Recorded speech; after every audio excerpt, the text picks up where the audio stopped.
एवढे असे कार्य केले होते आणि त्यांच्याशी खूप गंभीर किस्से, खूप तीव्र अशी घटना आहे की त्यांनी एवढे त्याग केले होते, पण तरी त्यांनी मागे नाही. त्यांना स्वतःच्या जीवाची काही पर्वा नव्हती. त्यांना फक्त चळवळीला समोर न्यायचं होतं. कारण की त्यांना माहिती होतं की बाबासाहेबांचे गेल्यानंतर ही चळवळ किती पाण्यात आहे आणि म्हणूनच त्यांनी त्या पाण्यातून जी चळवळ आहे आपली त्याला बाहेर काढलं आणि सोबत त्यांनी खूप कार्य केलं. चळवळीला जे वरच्या स्तर आहे तिथे पोहोचून दिलं होतं आणि त्यांनी जेव्हा त्यांनी कार्य केलं होतं, कार्य करणं चालू केलं होतं, तर त्यांनी शपथ घेतली होती की बाबा साहब के बच्चों के बगैर मैं इस देश का शासन नहीं चलने दूंगा. आणि ही शपथवर त्यांनी खरे उतरले होते आणि सोबत त्यांनी आपल्याला मार्ग दिला होता की ह्या देशामध्ये आपल्याला सत्ता भेटून द्यायची आहे. आणि आज आपण बघू शकतो एवढ्या महापुरुषांनी, आपल्या जेवढे पण महापुरुष आहेत तर त्यांनी एवढे संघर्ष केले. बाबासाहेब असो, बुद्ध असो, सम्राट असो होतो, आणखी किती 100पेक्षा जास्त महापुरुष आहेत ज्यांची इन्फॉर्मेशन आपल्याला कांचीराम साहेबांकडून भेटली आहे. तर आज आपली पण जबाबदारी बनते की आपण जेवढे पण मोठे स्तर आहेत जसे की IAS, IPS, जज, हे जेवढे पण पोस्ट आहेत जे मी आता तुम्हाला सांगून राहिलो तर ते की पोस्ट आहे.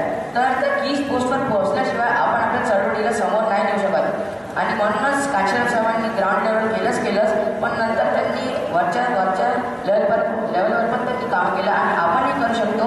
पण एक की पोस्टवर पोहोचल्यानंतरच आपण हे कार्याला म्हणजे जास्त सपोर्ट करू शकतो, जास्त चळवळीला धक्का देऊ शकतो वरती येण्यासाठी. आणि त्यासोबत ह्या ज्या पोस्ट आहेत तर याच्यासोबत आपल्याला सत्ता भेटून द्यायची. आणि सत्ता कशी भेटणार तर कॉन्स्टिट्यूशनचे, संविधानाचे ते 3 विंग्स आहेत, लेजिस्लेचर, एक्झिक्युटिव्ह, ज्युडिशरी.